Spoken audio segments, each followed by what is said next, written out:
Hello，各位朋友，大家好啊！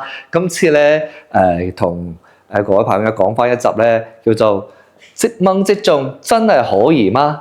呢種話題咧，可能有啲即係未接觸過種牙嘅朋友咧，可能就會覺得係原來可以咁樣做噶。其實咧，呢種情況其實好多見嘅。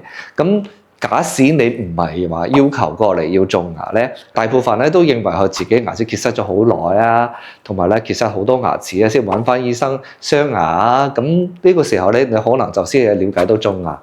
但係其實大部分啊係點樣咧？你牙痛啊，或者係牙周炎啊，或者過嚟洗牙嘅時候咧，醫生幫你檢查過程中咧，發覺你嘅有一隻牙齒有問題喎。咁呢個牙齒可能就係咩情況咧？係一個爛牙腳。爛牙腳係點樣咧？我呢度畫有兩張圖，呢兩張圖咧就係一個完整嘅牙齒。譬如呢啲爛牙腳咁樣，成個牙齒都冇噶啦，震低一個牙腳。咁你可能咧就冇痛冇性嘅，咁跟住咧就一路都係冇點樣用。你可能就跟住咧同醫生傾嘅時候咧，醫生呢隻牙齒可以點樣處理，可唔可以補啊？因為大部分人咧對口腔知識佢唔係好太了解。咁跟住咧，假使呢啲牙齒爛得好緊要，或者係牙根底下有大面積嘅陰影，呢個地方有大面積嘅陰影，牙根有發炎，咁呢個時候咧，呢個牙齒係保留唔到嘅。保留唔到嘅時候咧，咁肯定醫生又俾個建議咧，係乜嘢？係要掹咗呢隻牙齒啦。係咪？咁要掹呢個牙齒嘅時候咧，咁掹咗如何？點算咧？咁我就要鑲牙或者種牙啦。咁各種有幾種方式都可以修復到呢隻牙齒嘅。因為我之前咧都講過啦，假使你掹咗牙，長期唔理佢，會令到側邊嘅牙齒傾斜，上邊嘅牙齒向下彈出嚟。呢個咧就情況就好多見㗎。呢個時候你可能問翻醫生，咁啊掹牙，咁我冇得救，我就要掹咯。咁可能有醫生有時俾意見你呢啲牙齒咧冇發炎，好而適合做乜嘢？即掹即種喎。係啊，原來係咁嘅咩？係咪種咗牙齒即刻有牙齒嘅咧？唔係㗎，我哋即掹即種係將呢個爛牙腳掹咗佢之後咧，將一個種植釘放翻掹牙嘅位置嗰度，咁嘅話咧，呢個都係有適應症嘅，因為你要睇各種條件。第一步咧，肯定唔好發炎啦。你發緊炎嘅話咧，就同你掹咗，或者就算你發緊炎痛嘅話咧，醫生都唔係好建議同你掹㗎。當然啦，就算呢個痛同埋發炎咧，都有分為好多種類型。咁第一種咧就係你係慢性炎症，呢個時候咧，你輕微咧唔舒服或者係有啲牙瘡，佢唔會話會腫牙肉，話發炎痛到飛起，四周發緊膿，呢個係唔適合即掹即種噶嚇。第一個叫做唔適合係邊隻咧？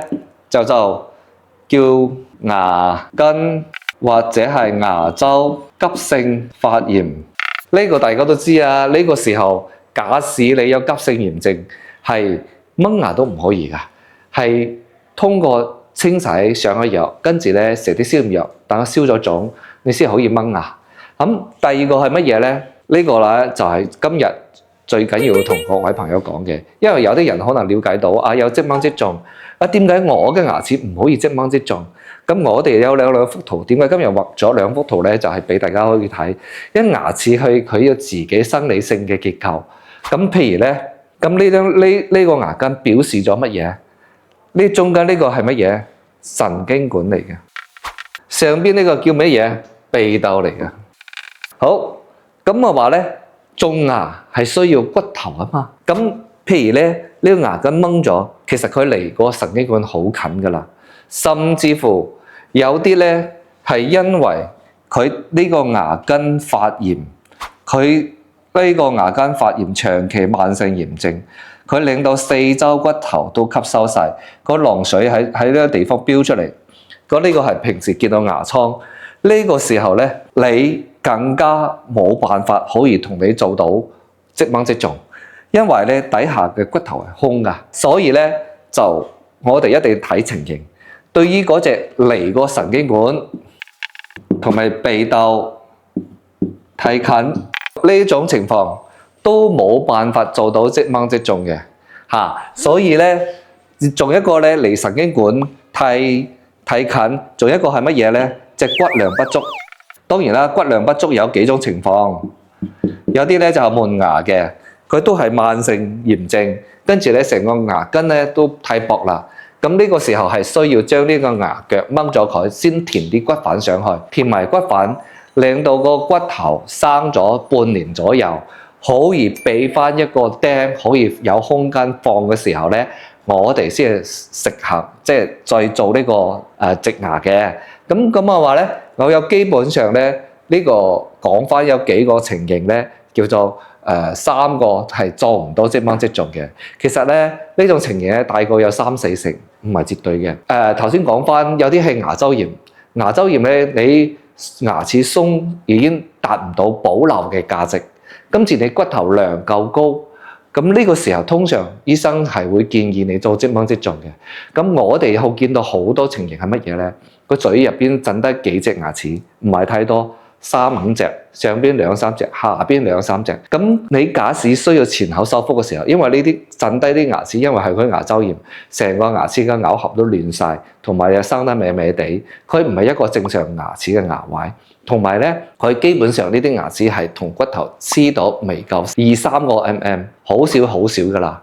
咁呢個時候都係希望你通過即掹即中可以修復得到，因為咧假使譬如要做半口啊，我哋知啊，我哋仲有一個叫做即掹即中即修復啊嘛，即掹即中即修復呢個咧係對於有需要中到4-6個釘嘅，有4-6個釘嘅先可以做到呢個即掹即中。當然啦，呢個係另外一個話題啊，但係咧佢都係屬於即掹即中呢個範疇之中。咁啊〜就係通過呢幾個方式，呢2幅圖向各位朋友介紹咗即掹即中真係可以嗎？係可以嘅，但係咧要選擇性。但係有啲情形，有3-4成嘅情形係唔可以通過即掹即中，因為咧佢呢個會2個釘生成嘅機率，即係成功率會降低。第二咧，佢會損傷到其他組織，譬如神經管啦，譬如鼻竇啊。你釘夾硬放上去時候咧，佢會個釘生唔好，跟住咧自己組織又唔得。好，所以咧我哋一定要聽醫生，睇醫生俾個方案，佢向你提出。所以咧都係始終我哋一定要相信專業嘅意見，專業意見俾乜嘢俾你，咁你就聽醫生安排。當然啦，你自己可以斟酌睇幾時，或者係睇自己行程而何安排。因為大部分做即掹即中嘅情形咧，都係需要一個做乜嘢補骨粉。做咗補骨粉呢個動作之後咧，你就會領到你做完之後嘅反應比較大。